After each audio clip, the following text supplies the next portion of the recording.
नहीं तो इस मार्ग की जो बढ़िया बढ़िया बातें हैं वे केवल मान बढ़ाई, प्रतिष्ठा और उदर पूर्ति के काम में आती हैं। उनसे कोई अविद्या का नाश, अज्ञान का नाश होता नहीं है। इसलिए गोस्वामी जी ने कहा, ज्ञान पंथ कृपाण के धारा, करत खगेश न लागे वारा। जिनकी पात्रता हो ज्ञान मार्ग में वे जाते हैं और जन्मांतरीय संस्कारों के अनुरूप ज्ञान मार्ग के साधक भी होते हैं। हम ऐसा नहीं कहते कि नहीं होते हैं, होते हैं। लेकिन हम अपने संबंध में जब विचार करते हैं तो हमको लगता है कि हमारी तो ज्ञान मार्ग पर चलने की पात्रता भी नहीं है, क्योंकि अभी हम ना तो अपने वर्ण का अभिमान भूले हैं, ना अपना पद का अभिमान भूले हैं, ना अपनी प्रतिष्ठा का अभिमान भूले, कुछ भी नहीं भूले हैं। तो हम झूठ मूठ कैसे आपके सामने बनावटीपन से कह दें कि हम ज्ञान मार्ग के साधक हैं। हम अपनी पात्रता ज्ञान मार्ग के साधन में नहीं अनुभव कर पा रहे हैं, हम इस लायक नहीं हैं।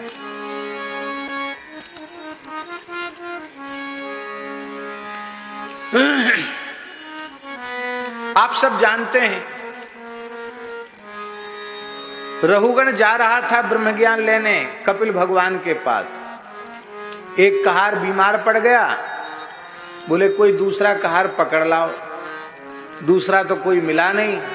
अवधूत परमहंस ज्ञान मार्ग के सिद्ध कोटि के साधक श्री जड़ भरत जी महाराज मिल गए। वो मोटे तगड़े मस्त परमहंस महात्मा, उनको पकड़े, वो मोटा ताजा, इसी को पकड़ो। पकड़ लिया, जोत दिया, पालकी में लग गए।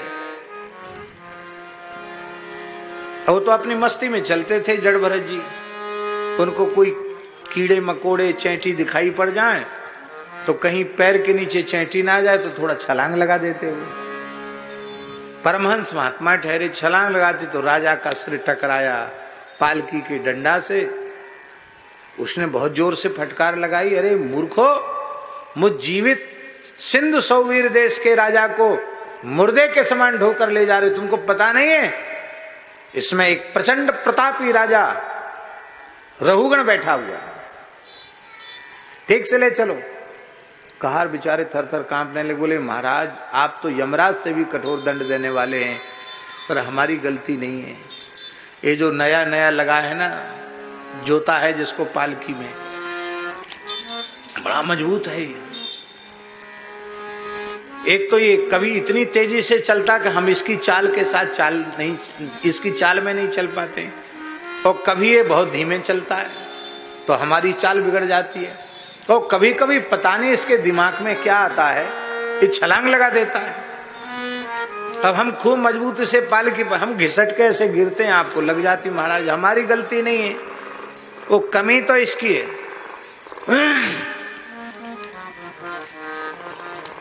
रहुगण बोला व्यंग करते हुए, अहो भ्राता, अरे भैया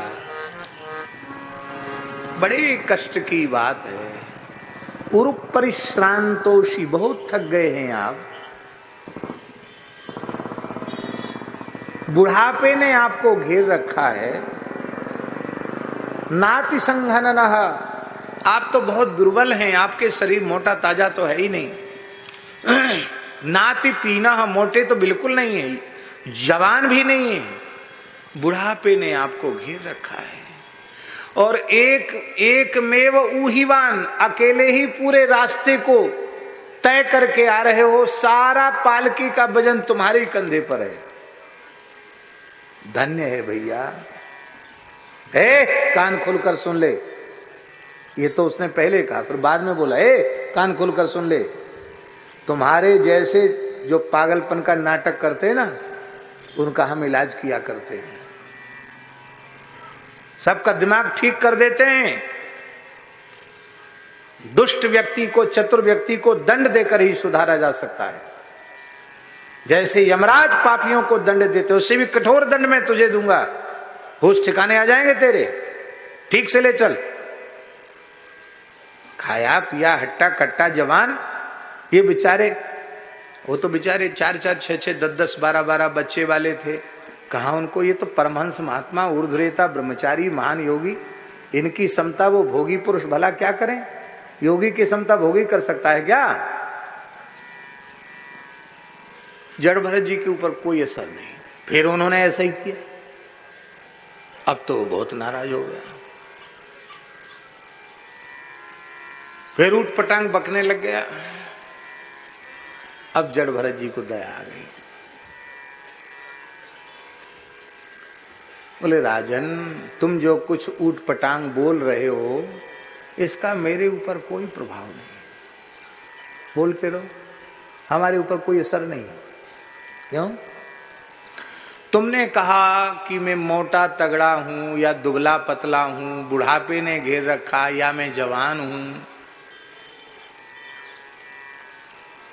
तो हमको तो लगता जैसे कोई पागल बोल रहा है, ऐसे तुम्हारी बात पागलों जैसी लगती है। क्यों? क्योंकि स्थूलता, कृशता, मोटा होना, पतला होना, बालक होना, जवान होना, बूढ़ा होना, ग्लानि होना, श्रम होना, क्लेद होना, शोक होना, बुढ़ापे का आना, भय का होना, चिंता का होना, उद्वेग का होना, शोक का होना और सुख का अनुभव होना, ये सब के सब देह का धर्म है। आत्मा में ये तो धर्म है नहीं, आत्मा की ये धर्म है नहीं। ना आत्मा स्थूल है, न कृश है, न आधि है, न व्याधि है, न जरा है, न बालक है, न बूढ़ा। आत्मा न ब्राह्मण है, न आत्मा चांडाल है, न आत्मा स्त्री है, न आत्मा पुरुष है।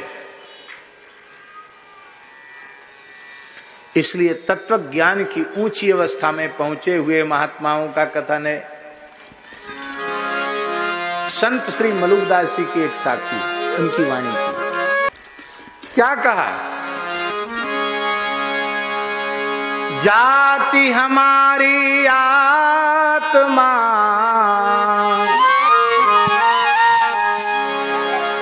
जब हमारी जाति आत्मा है तो हमारा नाम क्या है? बहुत प्यारी बात है। जाति हमारी आत्मा, राम हमारा नाम।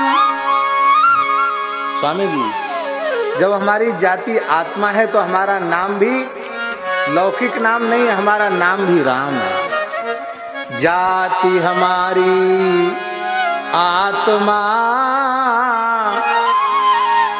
नाम हमारा राम। फिर ये क्या है? बोले 5 तत्व का पूतरा आय किया विश्राम। 5 तत्व का पूतरा आय किया विश्राम।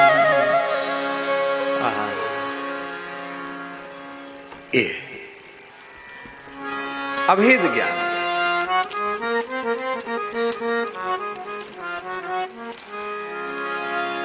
तो जड़ भरत जी ने कहा स्थूलता, कृशता, आदि व्याधि, श्रम, जरा, ग्लानि, भय, उद्वेग, भूख, प्यास, निद्रा, ये सबके सब देह के धर्म हैं, ये आत्मा के धर्म नहीं है।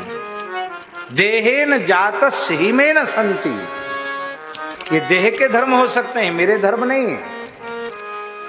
तो देह के धर्म का देही आत्मा पर आरोप तुम क्यों कर रहे हो? तुम मूर्ख हो। अकोविदः कोविद वाद वादान बदस्यथो नाति विदाम वरिष्ठः। तुम हो तो महामूर्ख और बातें पंडितों जैसी कर रहे हो। तो मूर्खों के समाज में तो लोग ताली पीटेंगे कि तुम बहुत अच्छे वक्ता हो, पर ज्ञानियों के सामने तुम कुछ बोल नहीं सकोगे,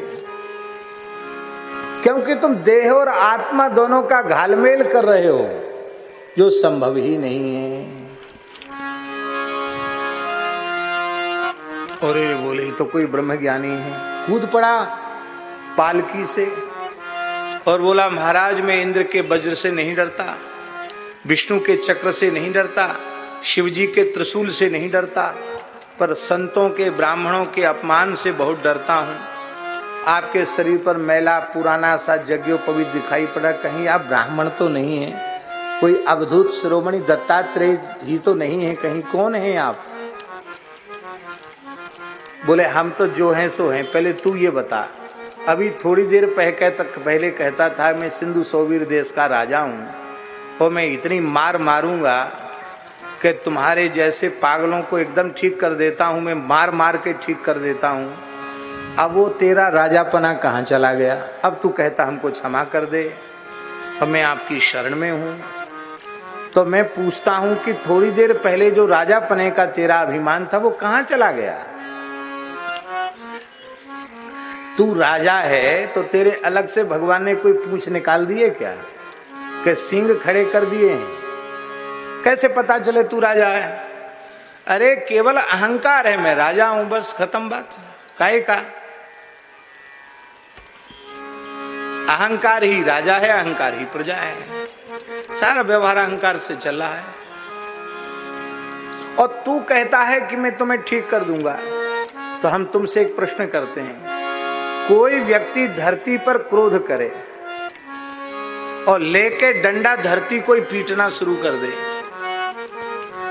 पटक पटक पटक पटक धरती पर डंडा, डंडा टूट जाएगा, हाथ से खून आ जाएगा, छाले आ जाएंगे, हाथ में खून आ जाएगा, पर धरती का कुछ नहीं बिगड़ेगा। डंडा टूट जाएगा, हाथ में रक्त आ जाएगा, लेकिन धरती का कुछ बिगड़ने वाला नहीं है। ऐसे ही इस धरती में और इस धरती में क्या भेद है? तुम कूट डालो, पीट डालो, जला डालो, डुबा दो, जो तुम्हारे मन आवे सो करो, कि इससे मेरा कोई लेना देना है ही नहीं। बोले भगवान मैं यही ज्ञान चाहता हूं। बोले तो ये तो नरहो गणैत तपसा नयाति, ये तपस्या से नहीं मिलता, नचे जया यज्ञ से भी नहीं मिलता, निर्वपणा गृहाद्वा श्रौति कर्म के अनुष्ठान से भी नहीं मिलता, निर्वपण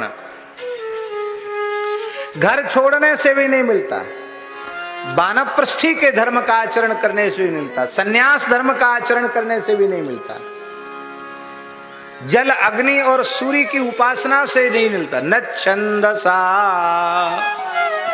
नैव जलाग्नि सूर्यैर बिना महत्पाद रजोभिषेकम। यह ज्ञान तो महापुरुष की चरण रज में अभिषेक किए बिना नहीं मिलता है। महाराज जी, महापुरुष की चरण रज में अभिषेक का मतलब क्या है? किसी भी महापुरुष साधु के चरण की धूल को छुड़ा के सिर पे लगा लेना नहीं, जैसे उसके चरण में स्थित रज का एक सूक्ष्म कण धूल, ऐसे ही अपने अहंकार को बिल्कुल कण से भी, अणु से भी नीचे करके पूरी तरह सर्वतोभावेन उनके चरणों में अपना समर्पण कर देना, यह है चरण रज में अभिषेक। केवल धूल लगा लेने से कुछ नहीं होगा।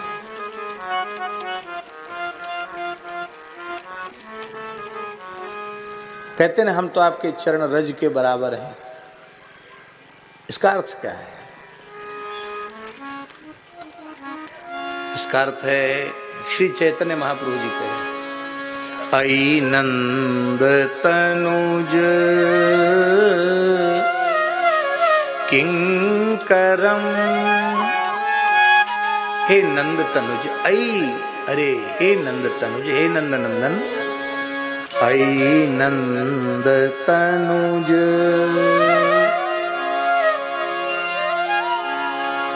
किंकरम पतितं मां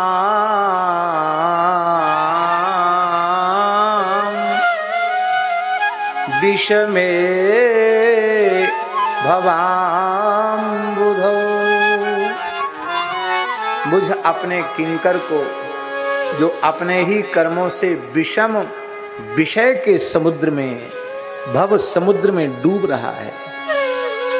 आप क्या करें? बोले कृपया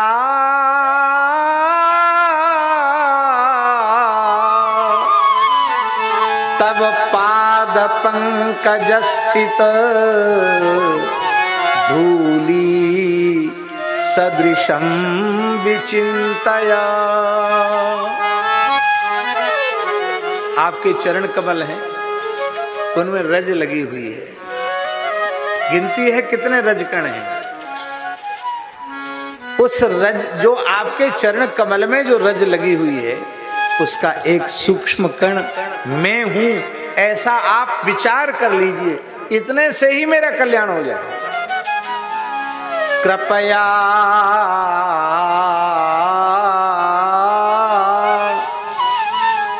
तब पात पंकज स्थित धूली सदृशम विचिंतय। धूली सदृशम विचिंतय,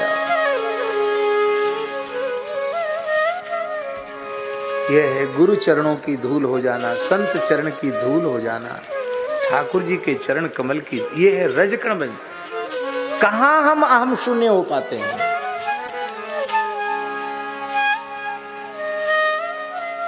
जुगल जी, ठाकुर जी हरि गुरु संतों की तरफ से कमी नहीं है।